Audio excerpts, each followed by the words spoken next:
defined anti-Semitism.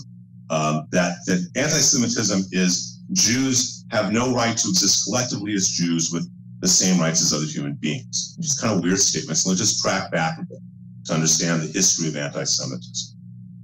2,000 years ago, Jews don't accept Jesus as Messiah. For people who do not have faith, as the early Christians, as some of them have faith, some of them accept Jesus, but they don't really in their heart. And you and I both know people like Rob McCoy who accepts it fully in their heart, and other people who are doing it without faith. And those who have less faith, the fact that a Jew exists, let alone thrives, is a threat to their faith, because how can the Jew not accept Jesus as God and still thrive? Unless he's associated with the devil. So you start having these myths that are created of the Jew being identified with the opposite of God.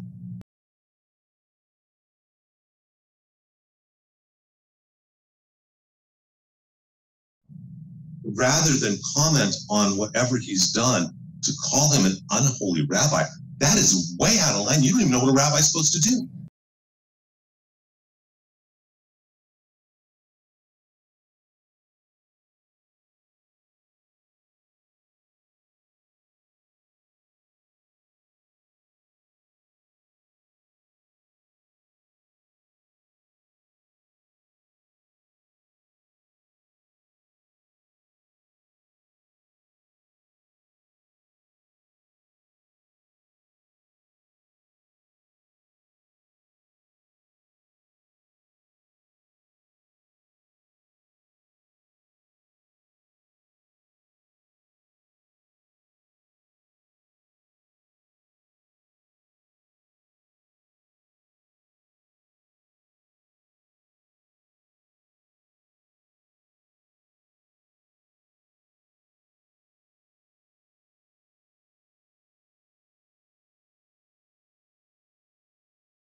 I have determined that it is time to officially recognize Jerusalem as the capital of Israel.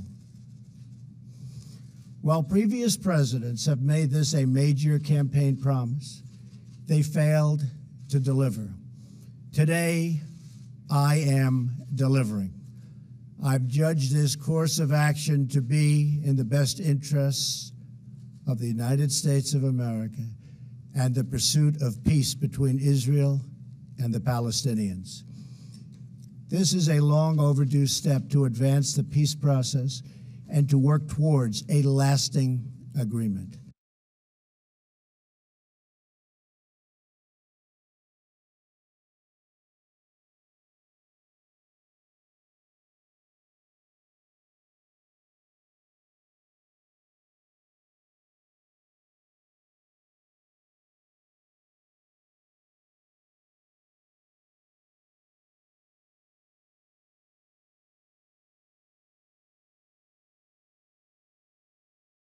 In a moment, I will sign a presidential proclamation recognizing Israel's sovereign right over the Golan Heights. The state of Israel took control of the Golan Heights in 1967 to safeguard its security from external threats.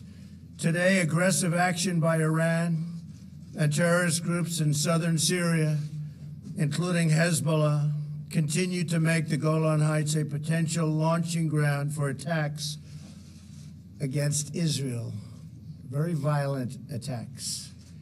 Any possible future peace agreement must account for Israel's need to defend itself from Syria, Iran, and other regional threats. We do not want to see another attack like the one suffered this morning north of Tel Aviv. But Israel has never had a better friend than you. Thank you for your leadership. Thank you for your friendship, and thank you for all you have done to make the alliance between America and Israel stronger and greater than ever.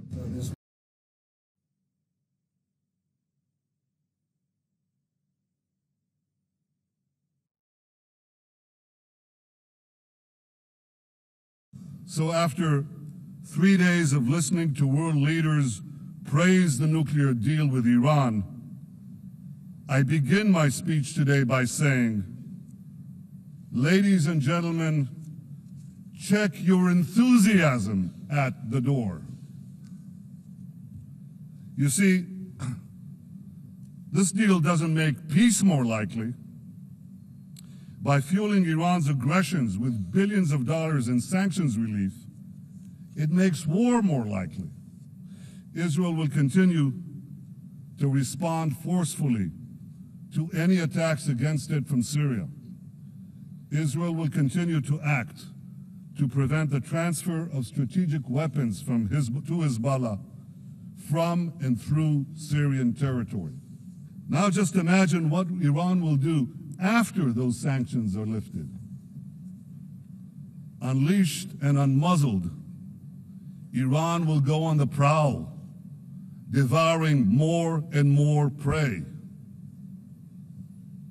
In the wake of the nuclear deal, Iran is spending billions of dollars on weapons and satellites. You think Iran is doing that to advance peace? You think hundreds of billions of dollars in sanctions relief and fat contracts will turn this rapacious tiger into a kitten? If you do, you should think again.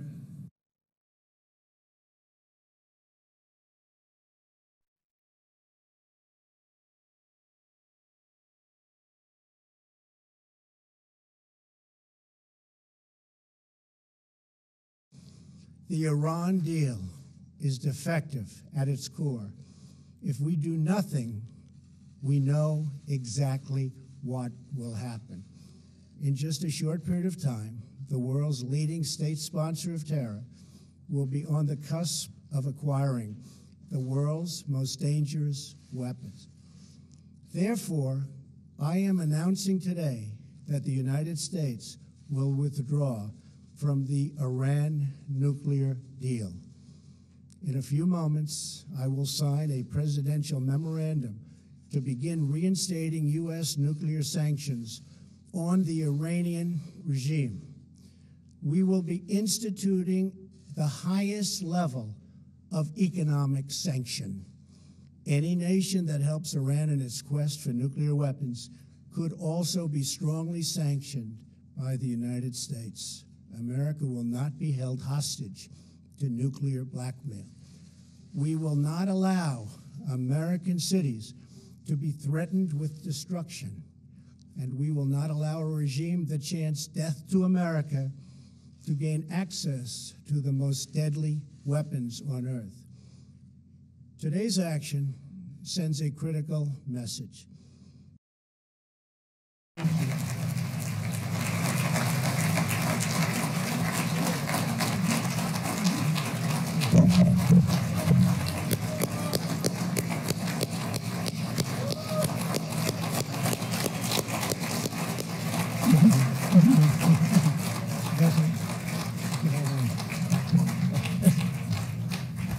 Mr. President, it is my pleasure to specifically present to you the Theodore Herzl Medallion, rarely given by the United States, by the Zionist Organization for America.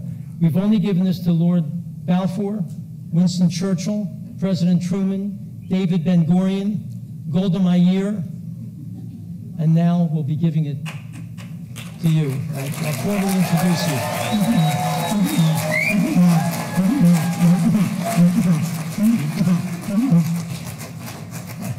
I just want to remind you of a few things that haven't been said.